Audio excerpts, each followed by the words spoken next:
Mais est-ce que pour autant, parce que Dieu nous protège, parce que Dieu nous garde, que nous n'allons pas respecter les mesures sécuritaires? Est-ce que parce que Dieu nous garde, parce que Dieu nous protège, que nous allons continuer à nous saluer et mettre les mains sur nos bouches? Est-ce que parce que Dieu nous protège, que quelqu'un va tousser à côté de moi et je vais lui dire tousse encore?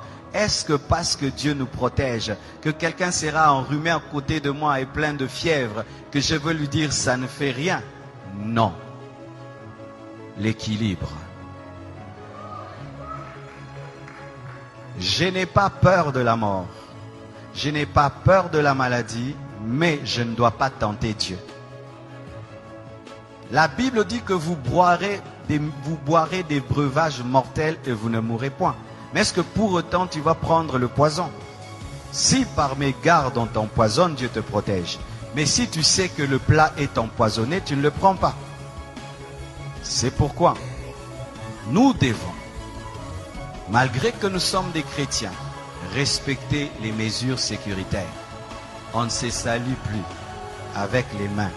Amen. Nous devons, malgré que nous sommes des chrétiens et que nous n'avons pas peur, nous ne devons pas tenter Dieu. Amen. Nous devons. Alors nous ne devons pas nous moquer de ces églises. Nous entendons en Europe, elles ont fermé. Ah, le pasteur n'a pas la foi. Le pasteur n'a pas la foi. Le pasteur n'a pas la foi. En Europe, il y a des gens qui ont été contaminés à l'église. Il y a des prédicateurs qui ont été contaminés. Il y a des familles de pasteurs qui ont été contaminées. Ce n'est pas parce que tu es chrétien que tu es fou. Amen. Ce n'est pas parce que tu es chrétien que tu sais qu'à l'école, il y a des enfants malades. Toi aussi, tu envoies tes enfants. Ce n'est pas parce que tu es chrétien, que tu es médecin, que tu ne vas pas porter le cache-nez. Ce n'est pas parce que tu es chrétien que tu ne vas pas laver les mains. Ce n'est pas parce que tu es chrétien que tu ne vas pas veiller sur ta santé. Sinon, il ne faut pas manger. Dieu va te nourrir. Il ne faut pas te laver. Dieu va te laver. Amen. Alors, mes frères, ne tombons pas dans la folie. Ayons la foi. Amen. Même Jésus, quand on voulait le tuer avant le temps, il fuyait. Jésus fuyait la mort quand ce n'était pas le temps de mourir. Il n'a pas dit, je suis le crucifié, tuez-moi. Non, quand il était bébé, il a fui la mort. On l'a amené en Égypte. Chaque fois qu'on voulait le tuer avant le temps de Dieu, Jésus évitait, il fuyait. Mais quand le temps est venu, il a accepté la mort. Et la Bible dit ceci, soyez simples comme des colombes, prudent comme le serpent. Donc si demain on nous dit qu'il faut respecter un maître, tu respectes un maître. Amen. Si demain on dit, eh bien maintenant il y a des millions de personnes, même au Congo, les églises ferment, on ferme. Fermer l'église, ce n'est pas fermer la foi. Fermer un bâtiment, ce n'est pas fermer l'église, parce que l'église n'est pas un bâtiment. Je vais venir là. Amen. Parce qu'il y a des gens qui, au nom de la foi, ils vont aller tenter Dieu et Dieu va leur prouver ce verset de Matthieu 4, versets 5 à 7. La Bible dit dans Matthieu 4, versets 5 à 7, le diable transporta Jésus dans la ville sainte, le plaça sur le haut du temple et lui dit, si tu es le Fils de Dieu, jette-toi en bas, mets-toi en danger. Si tu es le Fils de Dieu, jette-toi en bas.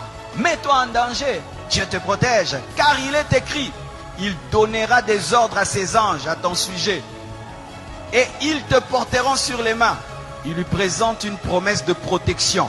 Maintenant il dit, mets-toi en danger, parce que Dieu a dit qu'il va te protéger quand tu seras en danger.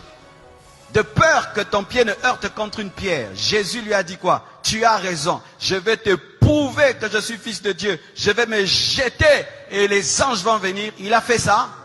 Il a dit quoi? Tu ne tenteras pas le Seigneur ton Dieu. C'est dire quoi? Tu n'obligeras pas Dieu à agir. On n'oblige pas Dieu à agir même s'il a promis. Dieu, tu as dit que 1000 tombent à ma droite, 1000 à ma gauche. Tu vois 50 personnes en train de tousser là-bas, à d'éternuer. Tu viens là-bas, robo-bo-bo-bo. Vous avez Covid-40. Amen. Parce que même j'ai écrit sur internet, vous savez la conférence qui était prévu à Montréal a été annulé. Ils m'ont appelé, ils m'ont dit c'est annulé parce que la loi là-bas a interdit pour la sécurité du peuple. Et les gens disent, oh, si vous étiez des hommes de Dieu, il fallait que vous puissiez, il fallait quand même tenir cette action-là. Même si tu la tiens. Mais les gens ne vont pas venir. Et même s'ils viennent, ici ils viennent, et alors tu vas mettre en danger la vie des gens pour prouver que toi tu as la foi. Prends tes propres enfants, fais-leur ça. Moi je ne suis pas un fou, je suis un homme de foi. Il y a une différence entre folie et foi. Amen. Hein? Alors mes frères et sœurs, Jésus ne s'est pas jeté parce que Dieu a dit qu'il allait le protéger. Mais si on le poussait, Dieu allait le protéger. Mais là on ne l'a pas poussé. C'est-à-dire tu te retrouves dans un endroit et tu as mis toutes les mesures, mais tu touches sur un poignet. Et il y avait quelqu'un qui a laissé là le Covid. Toi tu touches, tu ne savais pas. Et puis tu mets là, Dieu te garde. Mais si Dieu te dit attention, le poignet est sale, prends vraiment l'alcool, lave. N'aimez pas le sang de Jésus, lave. Le sang de Jésus agit quand tu ne sais pas. Mais quand tu sais, utilise l'intelligence et la connaissance. Vous entendez cet équilibre, hein? Alléluia. Sinon tu vas aller au ciel avant. Amen. Je suis allé dans un hôpital, je trouvais un frère de l'église, il avait un cache-nez. Je vais dire, frère, tu manques la foi? Non, il a la foi, il a la foi. Mais est-ce que parce que tu as la foi, tu n'as pas porté des chaussures? Pourquoi vous portez les chaussures?